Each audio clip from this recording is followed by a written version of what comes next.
August 10th. Slept well. I know I dreamt, but it was the types of dreams that I used to have before all of this happened, where it was like nothing pronounced, nothing significant, nothing that I needed to know, really. But I woke up to MJ's message. So last night I stayed up working on my notes. So close to catching up. So close I could taste it.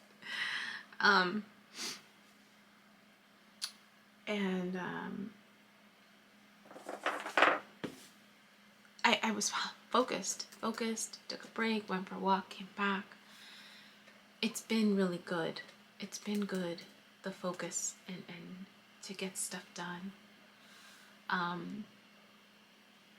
So I stayed up reviewing. I already recorded the first course.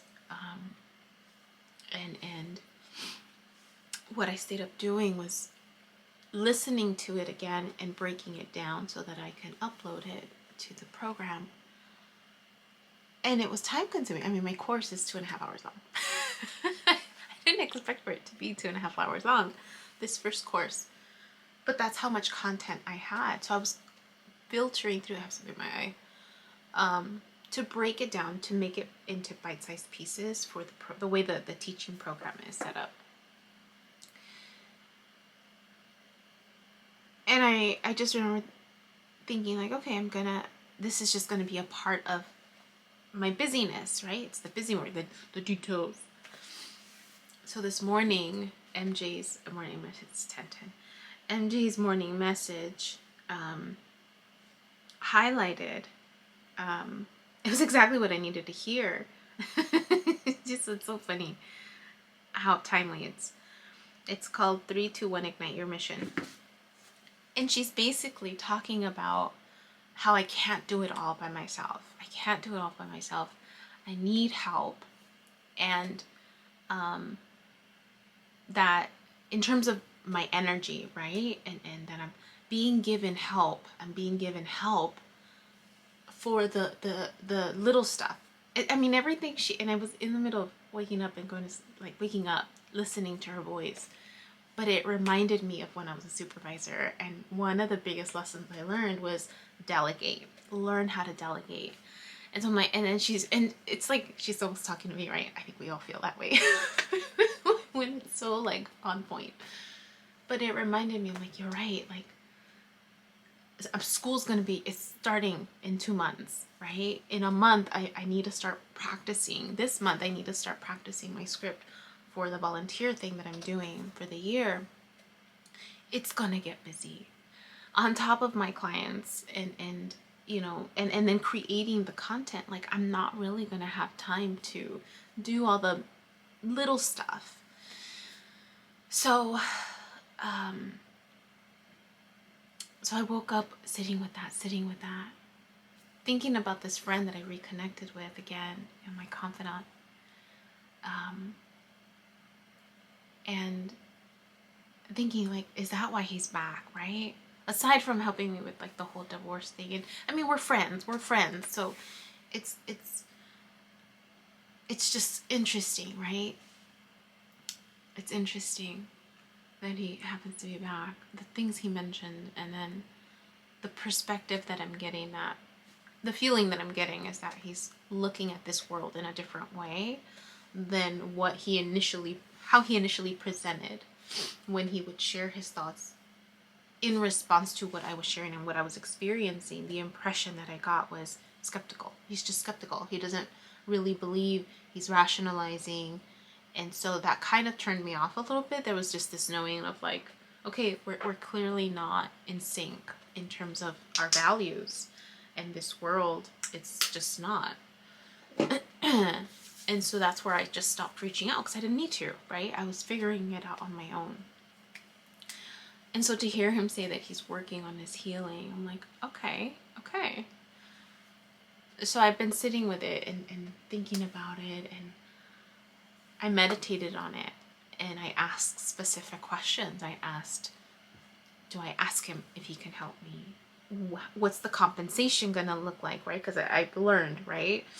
Make sure we're balanced. Make sure it's not like just, you know, free, that he's doing stuff for free, right? Like before, we got into this pickle at the very beginning when he was helping me. He's the one that helped me with my personal YouTube channel, and it got sticky. And then when we triggered each other, it was uncomfortable.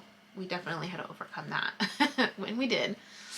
And it was definitely a learning lesson for both of us, you know, in terms of control and releasing control and compensations for people's worth and time, right?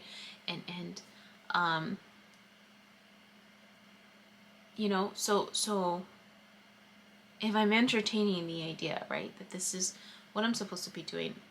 I'm supposed to be a CEO of my company. I have my company. I put stuff down, right, in terms of like, I haven't generated anything financially because I haven't been able to like dedicate that time yet, and I've been healing and learning all the while, right? And things continue to just kind of keep, I know it's going to keep getting busy and busier. That's what I'm talking about in the videos. What's the video for today? Just out of curiosity. And so the video for this morning, for today, is learning to embrace being a therapist. I'm just recapping on the fact that I wanted to be a teacher, and how I started off the first half of my experience educationally and field experience was in the education world, teaching, learning how to teach, learning how to put curriculums together. And then the second half of my career was mental health and different types of programs and levels of intensity, levels of interventions. And in the middle, it was overlapping. There was a lot of overlap in terms of the roles and the learning and the experience, really. And so this is just kind of the upgrade, right? Is implementing both.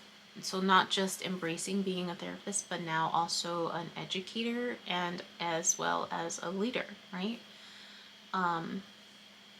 So I was thinking about that as I was meditating. I'm like, I don't have money to pay him. I don't. I'm, you know, I'm not going to ask for more clients. I'm going to keep the clients, because I asked about that too at another time. I'm like, do I ask for more clients? And the answer was no. Like, just keep the clients that I have. And so then I'm like, okay, so that means the extra time I really need to, you know, not indulge. Learn my lesson on that one, with the dreams that I was having. But just stay focused, right? So then I said, what do I have? And thinking about the barter system, and I'm like, I have wisdom. I have wisdom. I have wisdom that I can give him. And if he's working on his healing journey, like he says, he'll accept it.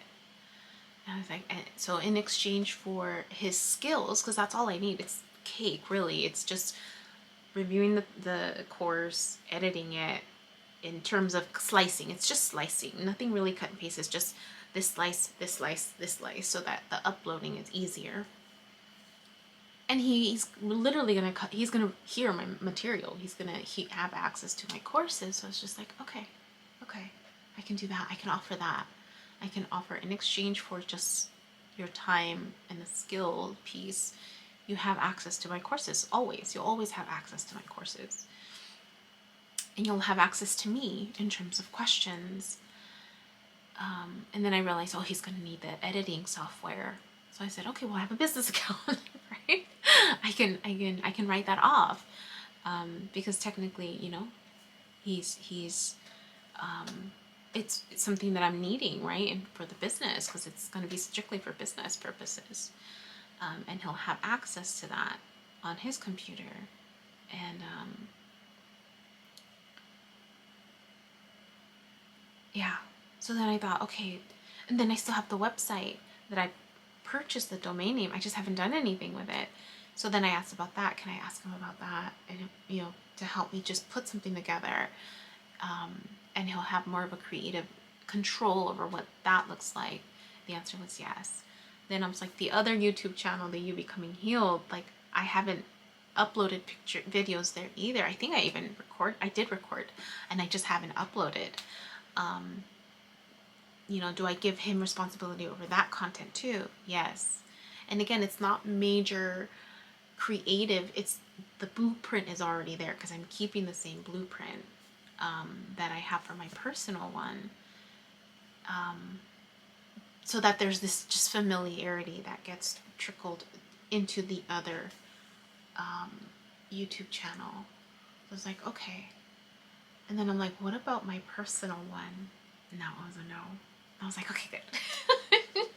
Because that's the one, that's mine. The one where it's just my diary, my documentation, my diary, my journey, to not give control of that one. That one's mine. I'm like, okay. Which makes sense because I'm the one it's a book, right? I'm the one that's putting the titles together, looking for the patterns, doing the write-up after. So it's more personalized and it needs more of my personal attention. So I was like, okay. And I felt better. But it's interesting to hear what MJ was picking up on in terms of, it totally makes sense. The balance between fate and destiny and free will, right? And she talked about how I was on the brink of kind of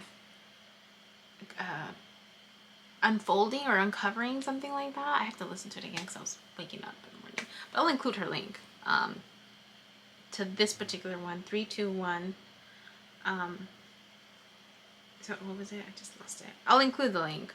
I'm saying it out loud so that I don't forget by the time I read this or hear it. 321, Ignite Your Mission. Spiritual Path Guidance for August 10th. She dates her, so that's why I appreciate her videos, because she dates them. So yeah, that's the plan. That's it for now. I gotta finish having my morning routine. Got my ginger chew done, just need my lemon water, collagen drink. And I think that's it for now until I have lunch, which will probably be around 2. But I feel better. I feel a lot better with the plan and the guidance, the confirmation. And it's really, I'm realizing this balance of fate and destiny and, in terms of what your purpose is supposed to be and free will. And it's this element of trusting yourself is what I was reflecting on, that part. It's because life is all about perspective, right? Life is all about perspective. And even though when, shit hits the fan, right? It's still how you look at the shit. It's how you have to go through that process of experiencing the debris of it, I'm visually thinking like, when you shoot at something, have you ever gone to a shooting range? Like, I love it. I haven't done that in a while. Maybe I should find a place around here. But yeah, I don't know. It's been a while. I was taken to a shooting range. I don't know if I've shared those stories. It was a really neat experience. It's really powerful. It's interesting experience. At that time in my life, it felt very powerful because it was something I was not familiar with, right? Not to say that I'm advocating that, everyone needs no, not everybody needs a gun. But anyways, that's what I'm envisioning. It's like when you shoot at something and then it kind of blows apart and then there's all this backlash stuff, like the breaking of it, right? It's like the healing is that breaking stuff, right? And then once everything settles, that's what you see. And so then how you see it, right, will then impact how it continues to impact your life moving forward.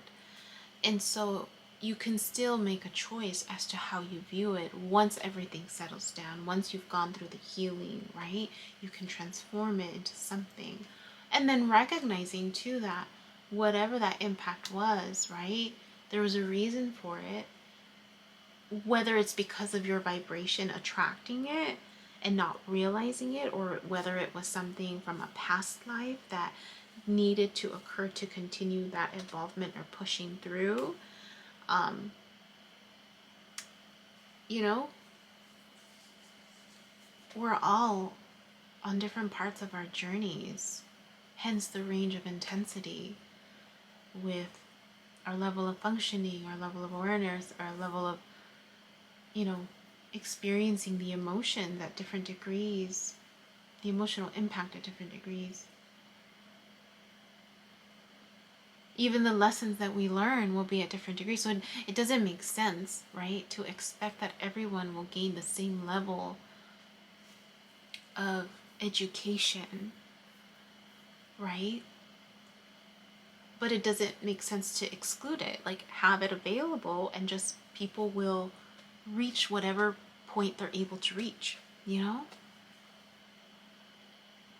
I don't know, I'm rambling. I know I'm rambling. But I was thinking about that, just the balance between fate and destiny and free will. Well, if it's like anything else, it's this ebb and flow, right? This, yeah. It's the guidance, but how, what I've been saying, like, it's the guidance, and then how you paint it, how you use that guidance for yourself and your own individual purpose, right?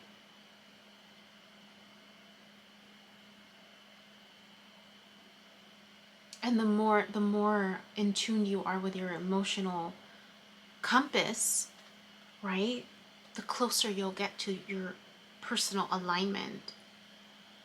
That makes sense. That makes sense.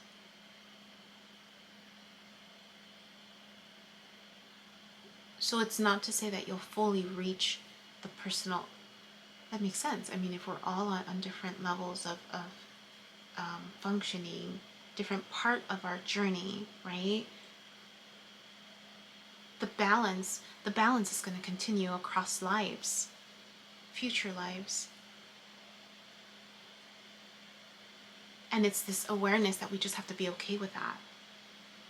That the nudging, right? That's what I was talking about in the course. It's using your emotions to nudge you, right? To get you centered. And your task is just to get as close as you can to being centered, so that the next lifetime you have that's your new starting point. That's your new starting point. That's your new starting point. And then you keep nudging. You keep learning what you need to learn to balance yourself, depending on what that life lesson is, right? I wonder.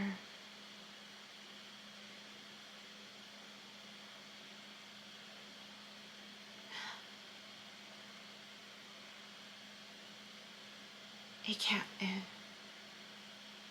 Visually, I'm seeing it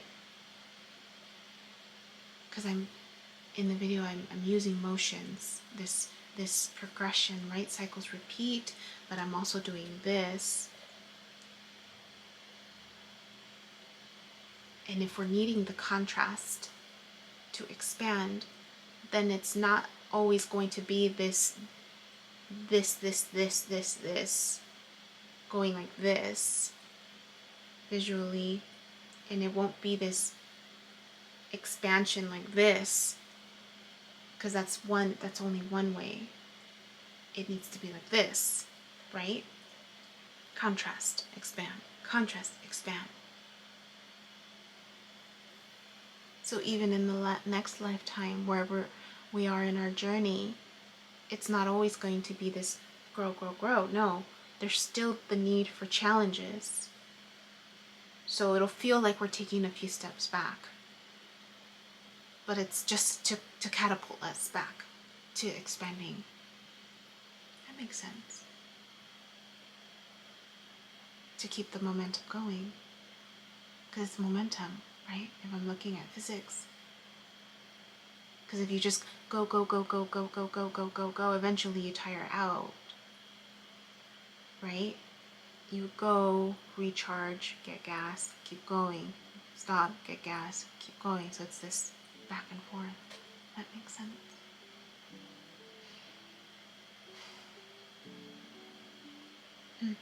Something to think about. Some more. Alright, bye. Hey you, my name is Yubi and I use she, they pronouns, and you've just finished watching a clip from my video diary entries where I'm documenting my healing journey as I learn how to navigate my spiritual awakening. I have learned that this experience and process is unique to each and every one of us in whatever way we are embracing living our truth. This just happens to be my journey. And despite me having a graduate degree and a license in clinical social work, this by no means is intended to replace any type of formal mental health advice. This is just me on a personal level, shedding light on the truth that I am learning and discovering for myself as these experiences unfold, and really inviting you along for the ride. Please know that there is a time gap between when these videos post and my real timeline, and also that these clips build upon each other similar to chapters in a book. So if you find yourself lost or confused, feel free to click on the playlist section or the link below, where you can jump around, check out the other chapters, and or catch up. Also, please know that you're more than welcome to check out my website, www.youbecominghealed.com, where I've gathered all of this information, my background, experience, and education to create online self-paced courses to help you on your healing journey wherever you are. You're also more than welcome to check out my other YouTube channel at You Becoming Healed, where I've entertained a podcast, including clips from these courses so that I can make this content accessible to more and more people. Please click like, subscribe, and share this content so again it reaches more people, with the hopes that other people will resonate and connect with the healing journey and the stories shared so that they don't feel alone in their own process. I thank you in advance. I'm grateful to you, and I wish you well.